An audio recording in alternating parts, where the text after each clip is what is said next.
So, Amazon workers in Alabama are trying to unionize, and influential people are trying to convince Jeff Bezos to support unionization. Bernie, Danny Glover, even the president. But is he being convinced? I'm Stephanie Lepp. You are opening the Infinite Lunchbox, and today we're getting a fresh take on what might actually move Jeff Bezos to support unionization. Here we go. So we hear about working conditions in Amazon factories, the constant surveillance and people being penalized for taking breaks and people effectively being reduced to robots and we're horrified. And the conditions are horrible, but they are also predictable. Right? Amazon working conditions are the devastatingly predictable byproduct of telling a company maximize profit at all cost, right? Which is what Amazon is doing and is doing an excellent job at. So Amazon isn't going to increase wages, for example, until it absolutely has to do so, because not doing so will eat into its profit. And in today's episode of The Daily, the New York Times podcast, which is about the union drive at Amazon in Alabama, we learn about things like time off task, which is the way that Amazon tracks all of the time that its workers spent not working, any time that they spend not on task, which is really interesting and unjust and kind of misses the bigger point, which is how could it be otherwise? So yes, I'm being a little simplistic. Amazon sometimes does do things that aren't necessarily exclusively profit-driven. And yes, there are such things as social enterprises and B Corps. But if you want to dominate the retail industry and other industries and fund space colonization, Amazon as is an excellent way to do it. But it doesn't have to be the way to do it. Right? The American incarnation of capitalism, which ruthlessly maximizes short-term shareholder value, is mutable. And if anyone has the power to change it, that would be Jeff Bezos. So perhaps we can stop pretending that Amazon's working conditions are anything other than the predictable byproduct of Jeff Bezos doing a really good job at what he sees as his job.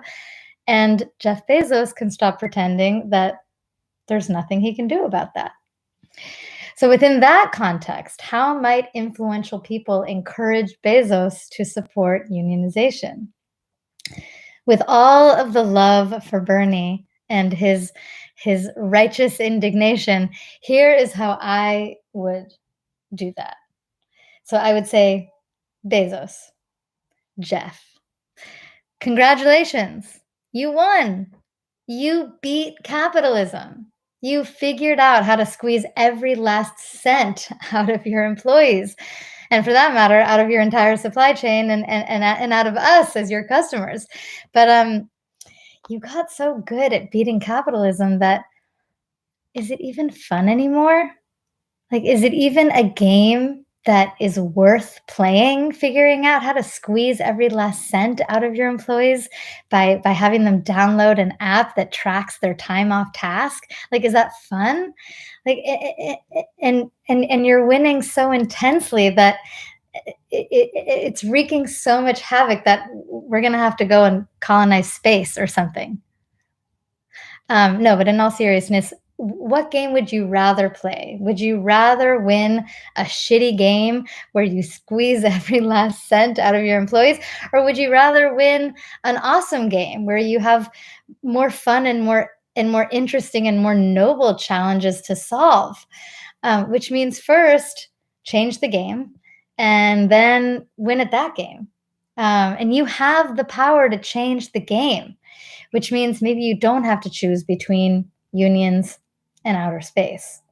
Maybe instead of having to make as much money as possible so you colonize space as quickly as possible, you can change the shitty game that requires you to make as much money as possible so that you can colonize space as quickly as possible. And that, Jeff, might be the most impactful thing you could do? What do you all think? Convincing? What would you say to Jeff Bezos?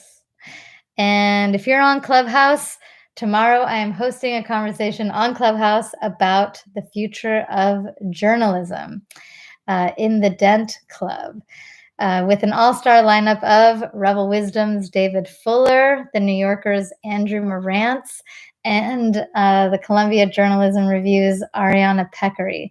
So that is tomorrow, Friday, April 2nd, from 10 to 11:30 a.m.